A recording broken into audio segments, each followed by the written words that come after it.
বুদ্ধিমান মানুষ সে নয় যে ইটের জবাব পাথরে দেয়, বরং বুদ্ধিমান হলো সে যে তাকে লক্ষ্য করে ছুঁড়ে মারা ইটগুলো দিয়ে নিজের সাফল্যের প্রাসাদ গড়ে তোলে।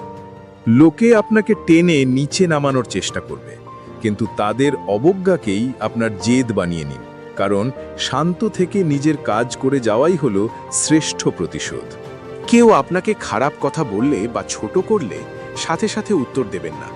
আপনার প্রতিক্রিয়া মানেই হলো আপনার মূল্যবান সময়ের অপচয়। যে গাছটি সবচেয়ে বেশি ফল দেয়, ঢিল কিন্তু সেখানেই বেশি পড়ে। তাই মানুষের কথায় কান না দিয়ে নিজের লক্ষ্যের দিকে এগিয়ে যান। একটি বিখ্যাত পংক্তি মনে রাখুন, ধৈর্য ধরো, সেই মহেন্দ্রক্ষণ আসবেই। তৃষ্ণার্তের কাছে সমুদ্র নিজেই ধরা দেবে। হে পথিক, ক্লান্ত হয়ে বসে থেকো না, মঞ্জিলও তুমি পাবে, আর তাকে পাওয়ার মজাও পাবে। মনে রাখবেন, আপনার স্বপ্ন আপনারই দায়িত্ব। বিপদের সময় বন্ধু বা কাছের মানুষ পাশে থাকবে ভাবলে আপনি ভুল করবেন।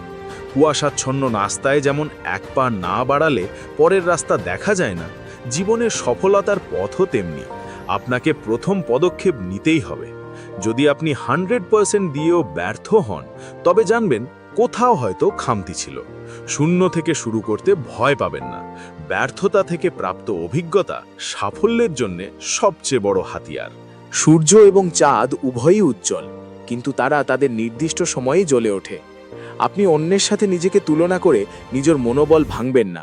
আপনার সময় যখন আসবে, আপনিও সবার চেয়ে বেশি উজ্জ্বল হয়ে জ্বলবেন। কমফর্ট জোন ত্যাগ করুন। যেখানে কোনো সংগ্রাম নেই, সেখানে কোনো জীবন নেই। লোহা পিটিয়ে তাকে আকার দেওয়ার জন্য যেমন তাকে আগুনে পুড়তে হয়, তেমনি কঠিন সময় আপনাকে পুড়িয়ে খাঁটি করে তুলছে। পরিশ্রম করুন, যাতে আপনার সাফল্যই একদিন আপনার হয়ে কথা বলে। মনে রাখবেন, আজকের এই কঠিন লড়াইটাই কাল আপনার সাফল্যের গল্প হয়ে ফিরবে। যদি আজকের কথাগুলো আপনার মনে একটুও জেদ আর সাহস জুগিয়ে থাকে, তবে আমাদের এই ছোট্ট পরিবারের সাথে যুক্ত হতে ভুলবেন না। আপনার একটি সাবস্ক্রাইব এবং শেয়ার হয়তো অন্য কারোর নিভে যাওয়া আশার প্রদীপ জ্বালিয়ে দিতে পারে। লড়তে থাকুন, আমরা আপনার সাথে আছি।